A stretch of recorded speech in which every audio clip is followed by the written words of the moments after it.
Hello, my name is Ashley Poston, and I am the author-in-residence here at Epic Reads. And today, I am bringing you the video of haunting YAs for the spooky season.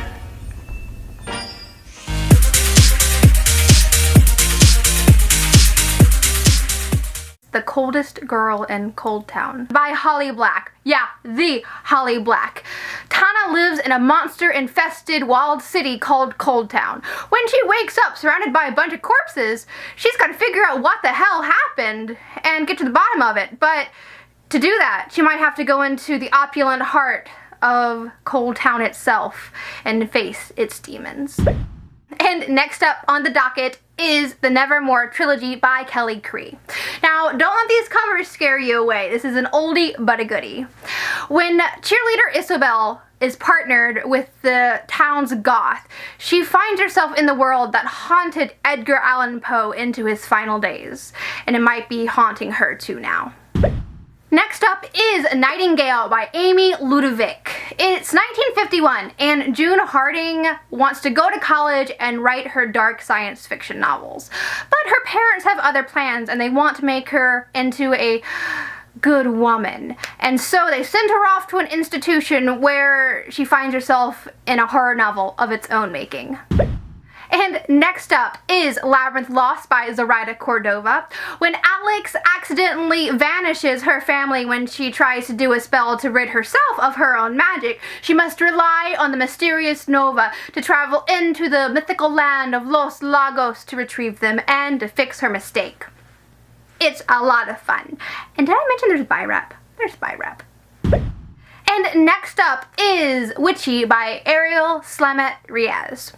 In a mythical witchy kingdom where the length of your hair dictates how strong your magic is, a young witch sees her father burned at the stake for the length of his hair, and she is conscripted into the Witch Guard, who are the ones who burned her father. Now she must decide if she will go with them willingly or if she will stand up for her own ideals.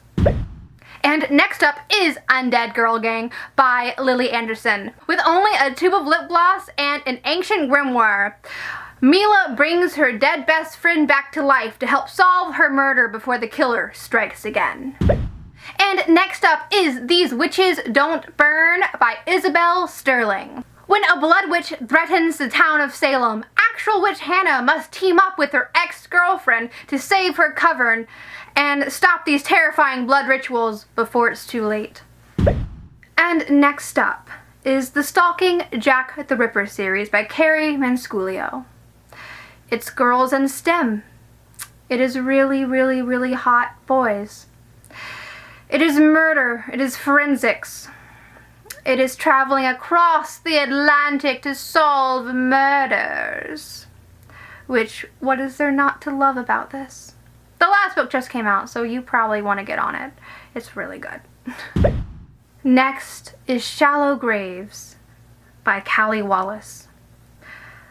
A year after Breezy's murder, she wakes up and she finds out that she's like super totally dead. And like being dead is like such a bummer because she's alive and she remembers everything except how she died. And so now she has to figure out how she died and find her murderer and get revenge on herself basically. Like, geez, being dead is just so rough. And the last two are oldies but goodies. Don't let their pub date fool you. They are timeless artifacts in YA history. Maybe a little dated. They might have flipped cell phones, but you'll get over that very quickly. The first is The Silver Kiss by Annette Curtis Claus. Zoe meets Simon. Simon happens to be a very beautiful undead vampire and he wants to get rid of his curse of immortality. And Zoe might just be the fleshy, warm girl to do it. Oh, fleshy. Why did I say that word? Ha. Ha. Anyway, she might be the mortal to do it, right? But at what cost? And second, but not last. Actually, it is last anyway. It is Companions of the Night by Vivian Van Velde. When Carrie accidentally saves a guy from being beat up by a bunch of brutes, she finds out that guy is in fact a vampire, and those brutes were super totally vampire hunters, and now she's stuck in a vicious, desperate game between vampire and vampire hunter, and she might be the one who ends up dead by morning. Okay, I'm gonna do one more because of course I am. I have to do this because this was one of my first, spooky, not really spooky, more sparkly YAs. I'm going to give a shout out to Twilight by Stephanie Meyer, simply because everyone knows it. Everyone always oh, it's Twilight, you know? I loved it as a teenager, and it was actually my first real foray into vampires, and since then I have completely broadened my horizons for vampires. But I just need to give a shout out because I think that a lot of people started reading, at least my demographic started reading YA because of Twilight. So despite how your feelings on it and how you think about it, it has changed the industry, and we would not be here without it. So thank you, Twilight and your sparkly vampires. And that is it for this episode. Thank you so much, Epic Reads. My name is Ashley Poston, and I will see you guys in the next video. Bye!